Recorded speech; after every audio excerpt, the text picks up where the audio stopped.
ছোট বাচ্চারা অনেক সময় বিভিন্নভাবে ভয় পেয়ে যায়, অথবা ছোট বাচ্চারা বিভিন্নভাবে তাদের উপরে নজর লেগে যায়। সে অবস্থায় আমাদের করণীয় হচ্ছে তাদেরকে আয়াতুল কুরসি পড়ে ফু দিয়ে দেওয়া। মা যদি সূরা ইখলাস, সূরা ফালাক, সূরা নাস জানে তাহলে এটা পড়ে ফু দিয়ে দিবে। আমরা করি কি, অনেক সময় দা বটির উপরে একটু লবণ নিয়ে এটা খাইয়ে দেই এবং মনে করি যে এটা খাইয়ে দিলেই ভয়ভীতিটা চলে যাবে। আসলে খাইয়ে দেওয়ার মধ্য দিয়ে ভয়ভীতি চলে যায় না, অথবা এটা এই রোগের কোনো প্রতিকার না। আমাদের কাজ হচ্ছে এই সময়ে আয়াতুল কুরসি পরে একটা ফু দেন, এই সময়ে সূরা ইখলাসটা পরে একটা ফু দিয়ে দেন। বলেন যে বাবা, জিনকে ভয় পাওয়ার কিছু নাই, তুমি ভয় করবা না। আর বাচ্চাকে শিখিয়ে দেন, তুমি কোনো কিছু দেখে ভয় পেয়ে গেলে লা হাওলা ওয়ালা কুওয়াতা ইল্লা বিল্লাহ পড়ে ফেলবা। আমাদের দেশে এই জাতীয় ঘটনা এখন অহরহ ঘটছে যে আমরা বাচ্চারা একটু ভয় পেয়ে গেলেই আমরা অনলাইনে বিভিন্ন চটকদার বিজ্ঞাপন দেখে বিভিন্ন জনের কাছে জারফুকের জন্য যাই, মোটা অঙ্কের টাকা নেয়। এ জাতীয় কাজে সাস্টেইনেবল ডেভেলপমেন্ট হয় না। সাস্টেইনেবল ডেভেলপমেন্টের জন্য আপনাকে যেটা করতে হবে, নিজে আমল করা লাগবে। সাস্টেইনেবল ডেভেলপমেন্ট তখন আসবে যখন নিজে আপনি প্রতিনিয়ত আমলটা করবেন, চালায় যাবেন। সূরা ইখলাস পড়েন, ফালাক পড়েন, নাস পড়েন, ফু দেন, আল্লাহর কাছে চান। পানি বিসমিল্লাহ বলে ফু দিয়ে ওই পানি দিয়ে সন্তানকে গোসল করায় দেন, ওই পানিটা সন্তানকে খাইয়ে দেন। নবীজি সাল্লাল্লাহু আলাইহি সাল্লাম হাদিসের মধ্যে বলেছেন, বিসমিল্লাহি তুরবাতু আরদিনা।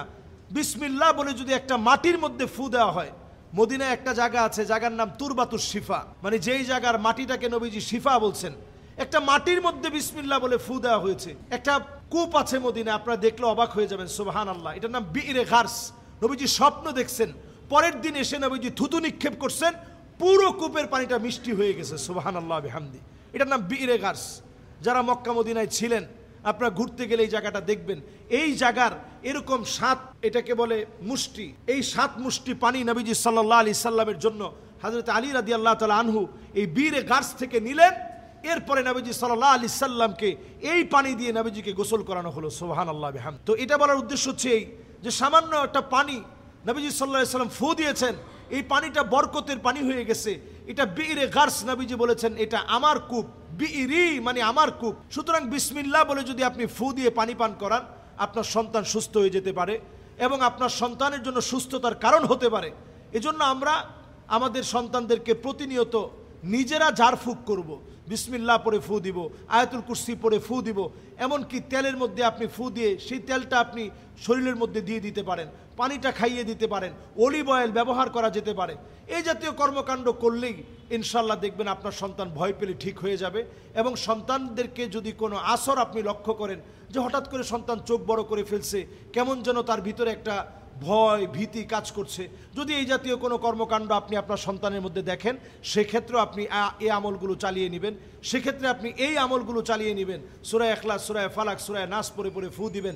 এবং সন্তানদেরকে আপনি সবসময় খেয়াল রাখবেন, বের হওয়ার সময় আপনি পিছন থেকে মা হিসাবে মনে করাই দিবেন, বাবা তুমি এটা বলে বের হও, বিসমিল্লাহি তাওয়াক্কালতু আলাল্লাহ লা হাওলা ওয়ালা কুওয়াতা ইল্লা বিল্লাহ।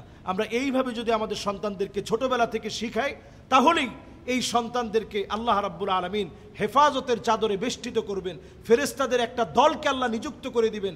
ঘুমাতে যাওয়ার সময় আয়াতুল কুরসি পড়তে পড়তে ঘুমান, ফেরেশতাদের একটা দল আপনার পক্ষ হয়ে দাঁড়িয়ে থাকবে।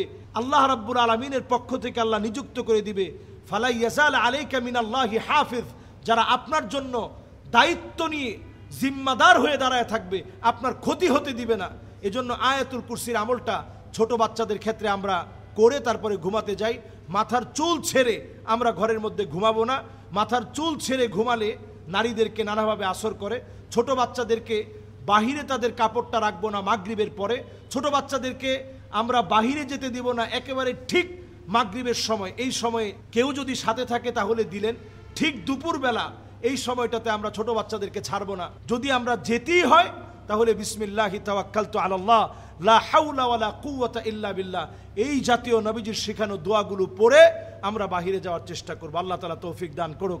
আসসালামু আলাইকুম ওয়া রাহমাতুল্লাহি ওয়া বারাকাতুহু।